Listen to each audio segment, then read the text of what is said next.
hier is die laaste onderwerp vir voorbereiding vir NWT. Dit is onderwerp 4, eenheid 3, voedselwebbe. So as ons langs bo begin, by kolletjie 1, plante en diere is verbind deur wat hulle eet. Kolletjie 2, hierdie verbindings noem ons 'n voedselweb.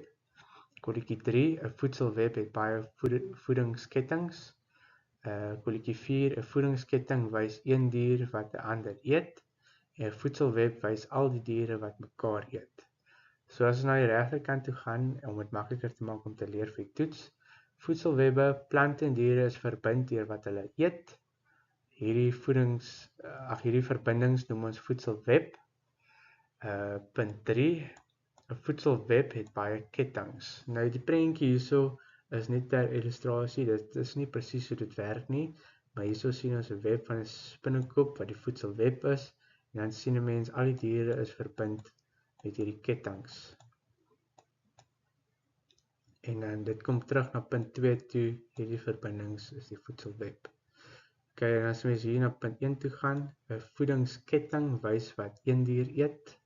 Dit is hoekom mense hierdie valk het en hierdie ketting, want dit is een dier. En die ketting is net ter illustrasie, dit is wat een dier eet, voedingsketting. Punt 2, voedselweb wys al die diere wat mekaar eet. En hierdie is 'n voorbeeld van 'n voedselweb. Dit is 'n bietjie confusing, ek moet nie te veel tyd aan hierdie spandeer nie. Weet net die verskille tussen punt 1 en punt 2, dit is redelik baie belangrik. Volgende skyfie links bo, mikroorganismes is baie klein, hulle breek dooie plante en diere af. Kolletjie 3, hulle sit voedingsstowwe terug in die grond. Kolletjie 4, hulle word ontbinders genoem. En kolletjie 5, bakterieë en swamme is ontbinders. So hier na die regterkant toe gaan, as ons kyk na ontbinders, om dit makliker te maak om te leer. Ons skryf alles neer en herhaal dit tot ons alles uit ons kop uit kan neerskryf en op ons vingers kan opnoem. So punt 1, mikroorganismes soos bakterieë en swamme breek dooie plante en diere af. Punt 2, bakterieë en swamme word ontbinders genoem. En punt 3, hulle sit voedingsstowwe terug in die grond sodat plante kan groei en die voedselweb kan voortgaan. So as gebruik 'n visualisering hierso, mens sien 'n karkas van 'n jakkals wat besig is om te vrot. Die leeu's en roofdiere was klaar daar, die aasvoëls en dan die insekte en so. Dan kry ons die ontbinders wat kom verder die karkas ontbind. Dit is hierdie blou en hierdie geel en groen goeters, mas geel goeters. En dan sit hulle die voedingsstowwe terug in die grond en dan kan plante weer begin groei. En dan as plante groei, dan kan die voedselweb voortgaan, want hierso het 'n mens 'n sprinkaan wat die plant eet, die parrytjie wat die sprinkaan eet, en dan weer die slang wat die parra eet, en dan het jy die valk of die arend wat die slang eet, en so gaan die voedselketting voort. Die laaste skyfie is die voedselweb bestaan uit hierdie voedselkettinge. So ons het 6 rye. Dit lyk baie intimiderend om te leer, maar dit is eintlik baie eenvoudig. As ons na ry 1 toe gaan, hierso, sien ons hierdie stukkie hierso.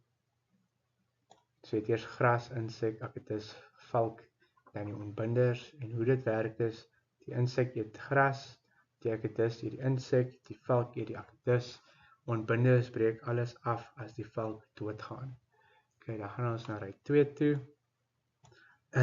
Net weer gras, insek, parras en valk. Die insek eet die gras, die parra eet die insek en die valk eet die parra. Dan gaan ons weer na ry 3 toe. Dan het ons weer gras, insek, parra en swamme. Sampioene is ook 'n voorbeeld van 'n swam. Dan as ons hierso kyk na hierdie 3 punte, die insek eet die gras, die parra eet die insek. Swamme breek die parras af wanneer dit doodgaan of die parras se ontlasting, met ander woorde die parras se bolie en so aan. Dan gaan ons na ry 4 toe. Hierso sien ons is gras, insek, tarantaal en mens. So die insek eet die gras, die tarantaal eet die insek en die mens eet die tarantaal. By ry 5 het ons gras, slak, tarantaal en mens. So die slak eet die gras, die tarantaal eet die slak en die mens eet die tarantaal. Dan het ons weer 6, gras, slak en mens. Die slak eet die gras en die mens eet die slak. Ja, party mense hou van garlic slakke. So dit is eintlik baie eenvoudig. Die een eet die ander een en dan soos hulle in Engels sal sê, top of the food chain wen altyd op die einde van die dag. Maar op die einde van die dag hierso is die groot wenner die ontbinders. En alles wat op die einde van die dag doodgaan, word verwerk deur mikroorganismes en hulle sit weer voedingsstowwe terug in die grond en dit is hoe die hele proses van lewe aan die gang hou. Dit bly 'n siklus as jy so sirkel trek.